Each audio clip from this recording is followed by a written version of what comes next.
What's up, y'all? My name's Bill, and this is how I do it. Today I'm coming back at you with another episode of TNT. If you don't know, that's Tiny Engine Tuesday. And today I'm working on a Devilbiss Powerback generator. It's 5,250 watts. Customer brought this unit in, says he knows absolutely nothing about it. All he knows is that it won't start when he tries to crank it up. So he said he got it from a friend for free. So we're just gonna diagnose it and see what's going on with it. So the first things that we gotta check for, you already know, is fuel, air, and spark. So I'm gonna go ahead and check for air right now by taking off this carburetor cover to see if there's anything obstructing the airflow. All right, I don't see anything crazy. The air filter is dirty. It is pretty dirty, but I don't think it's enough to obstruct the airflow for it to start. But I'm gonna put that to the side for now. The next thing that I'm gonna check for, I'm gonna check for spark. And I'm gonna use my handy dandy Harbor Freight spark checker, and just to see what we have. Connect that up. Put that on. See what we have.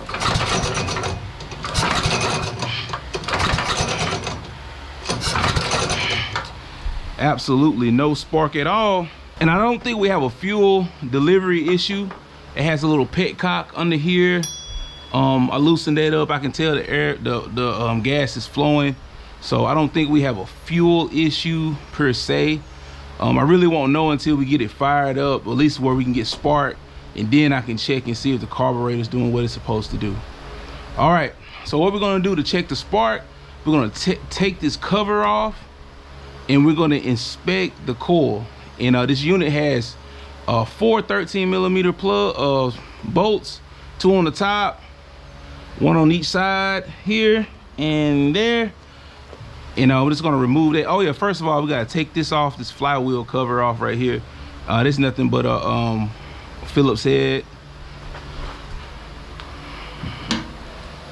Take that off. It's just a little Phillips head here.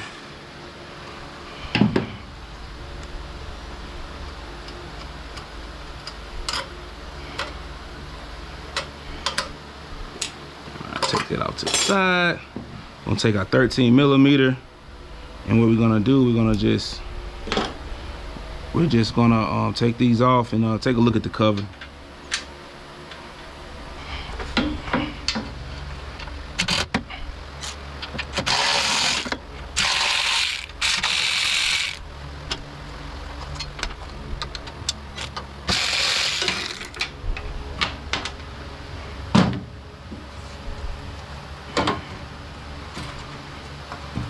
Take those off. We're gonna take this cover off, take a look at it. Let me get this thing situated somewhere or another.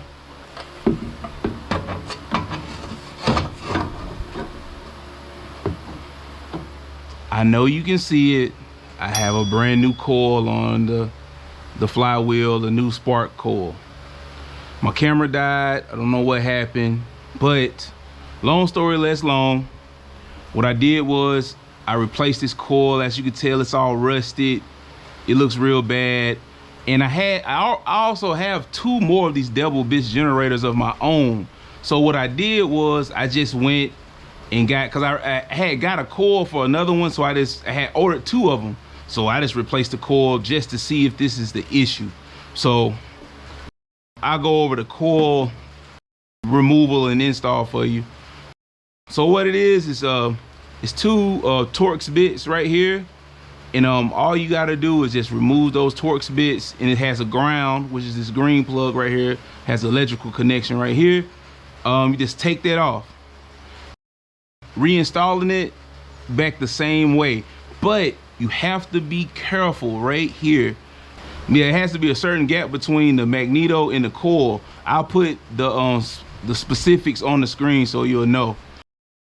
After all of that, you just want to turn it a little bit and make sure you don't have no obstructions. Like you see that thing's going smooth as butter. So I'm about to get ready to put the cage back, put the housing back on, so I can check and see if we have spark.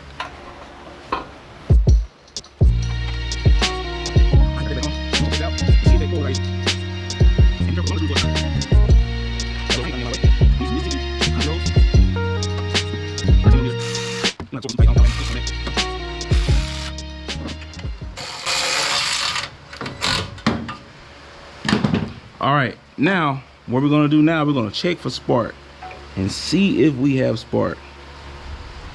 Gotta turn it on. Oh, we got spark. Hope you can see it. Oh, we got spark. We have spark. All right, so this coil was bad, and I kind of figured it was bad based on the way it looked. And I know a lot of times you can scrub these, sand these down and get it to work. I tried that, didn't work. Not gonna bother with it. I had a brand new part. Don't worry about it. I'll put the part number on the screen or in the description. All right, the next thing that I'm gonna do, I'm gonna put some fresh gas in here, because when I first got it, I drained it all out, because I already knew if it hadn't been ran in years, that gas was terrible.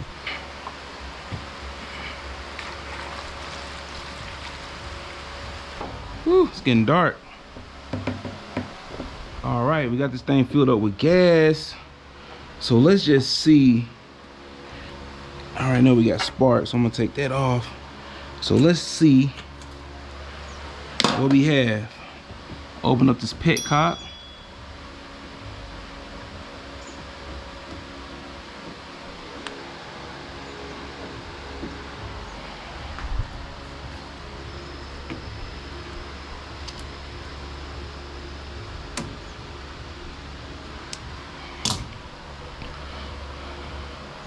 All right, let's see if this thing fires up.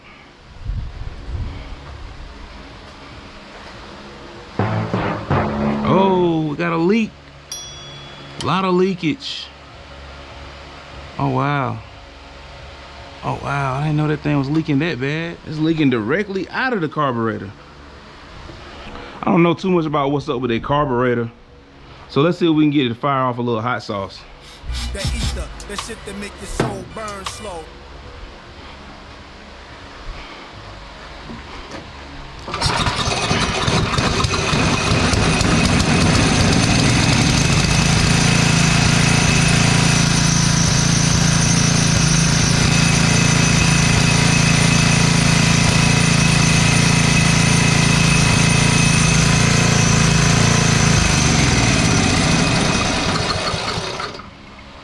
All right, as you can see, it fired up. Now we gotta see if it generates any electricity, and also we gotta check out this carburetor. More than likely, it's some type of trash or gunk that has gummed up the carburetor from years of sitting. I already have another carburetor. Like I said, I have two other ones, and I got one that's ready to go. So what I'm gonna do, I'm gonna slap that carburetor on here, and after that, man, hopefully, man, we have this thing good to go. So I got a whole carburetor kit, so I'm gonna put that on here. Right, we already got the air filter and housing off, so now we're gonna remove the other half of the housing with these Torx bit screws. Let's see what size they are.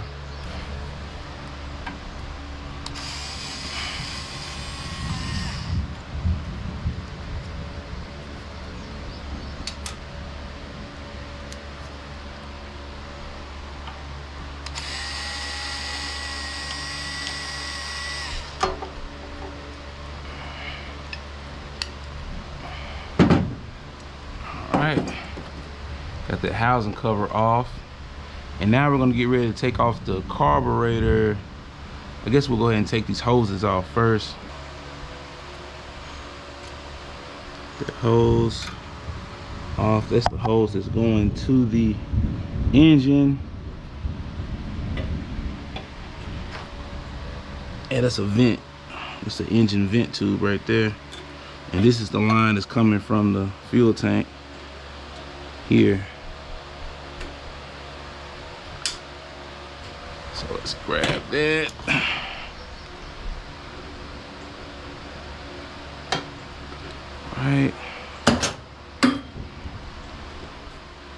All All right, got that off of there. And now to take this carburetor off, it has these bolts on the back side.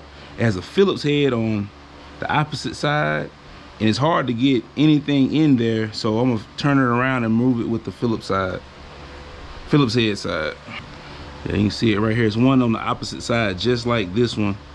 This is a Phillips head, so I'm just gonna unscrew them that way.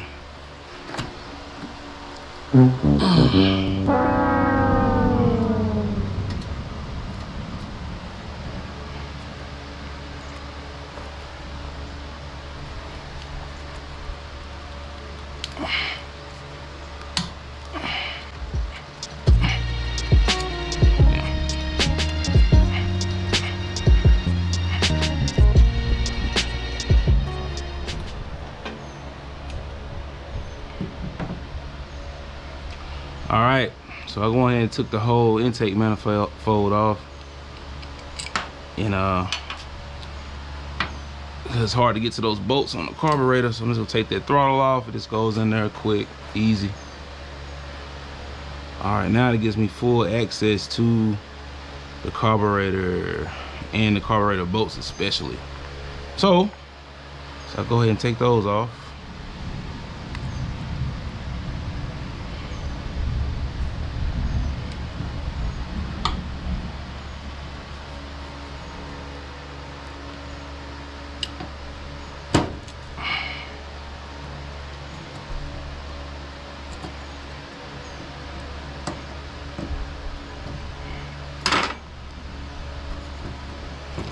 One loose. Alright, let's see if we can get this other side loose over here. It's gonna be a lot more difficult.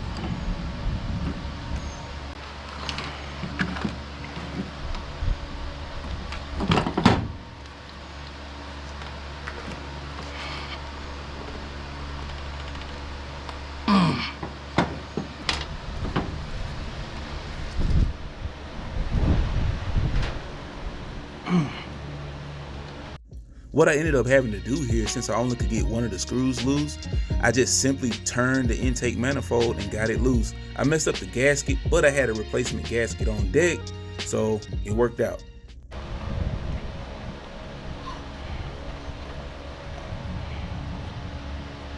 There we go. Well, ain't perfect, but that's how I got it off. I ruined the gasket, but I got another one, so.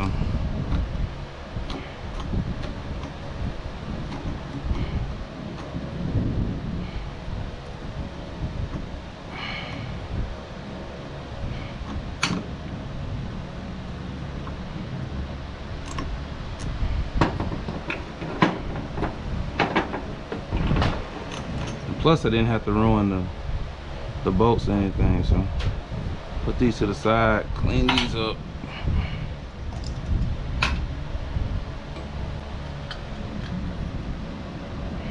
Oh wow. Oh man, I see some rust in here. Whew, this thing's old. Yeah, this the OG carburetor right here. Let's take a look at our kit here. It's our kit from Amazon, and looking at the carburetors, only thing that looks different is this fitting right here. Instead of coming straight out, it kind of comes at an angle. So put this gasket on.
All right, now we got it all screwed back on to the intake manifold. On the test fit on these hoses here, on our fuel hose and our vent hose here.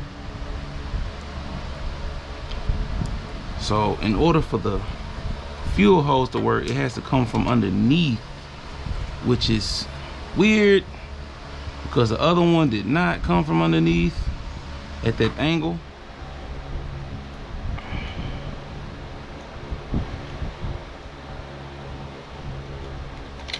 It need to be trimmed. Put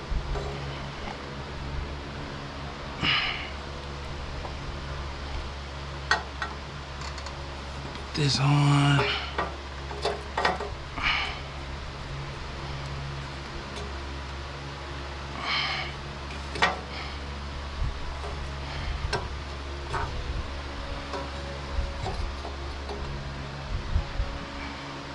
It's not bad. Let's just get this bad boy all the way on here though.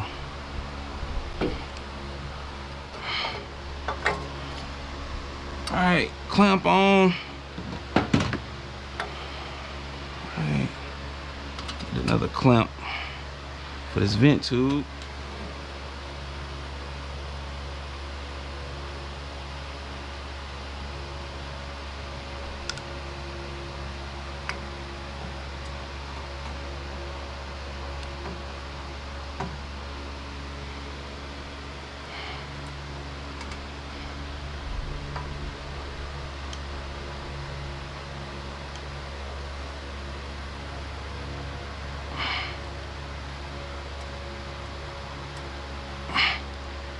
Go. Right, vent clamp on. Only thing I gotta do now, that being ain't too bad. Put my manifold bolts back on. This gasket back on. Cool.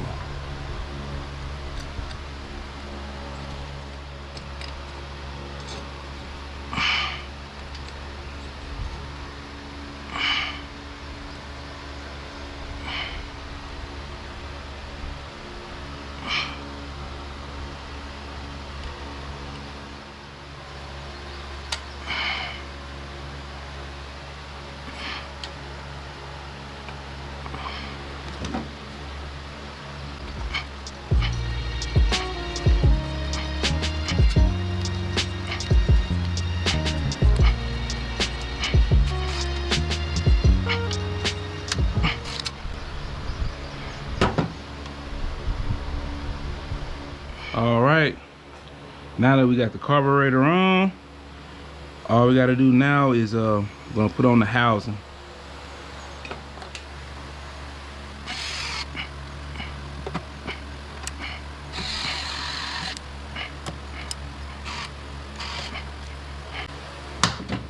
All right, and we're gonna change out our old filter for a new filter.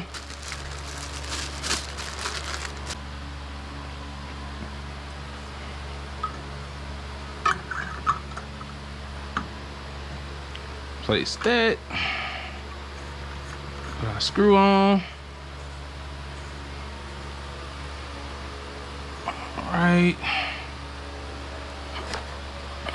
All right, we ready to fire this thing up. We're gonna open up the fuel petcock.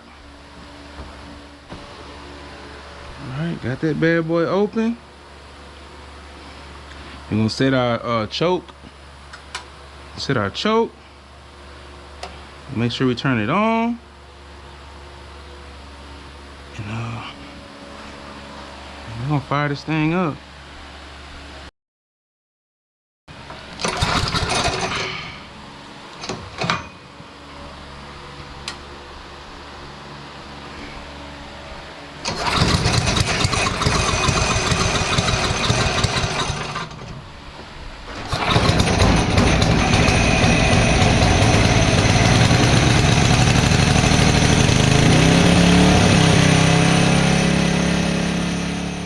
The RPMs was way too high in the previous scene, so what I had to do is make an adjustment to the throttle to allow the engine to rotate slower. How I did that was to turn this screw counterclockwise.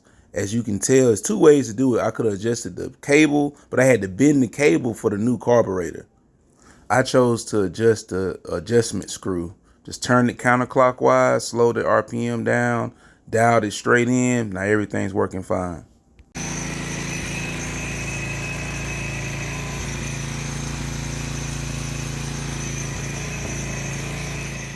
As you can see, the generator is fully functional. The electrical sockets and everything are working. Off camera, I did a test with the multimeter to make sure we're putting out the correct 110 volts on each one. It's perfectly fine. Hopefully we have a satisfied customer. Nothing else to say. This is how I do it. Hey, come outside. Let's hear it. Say thank you for subscribing. Thank you, Sky. Okay, let's hear it.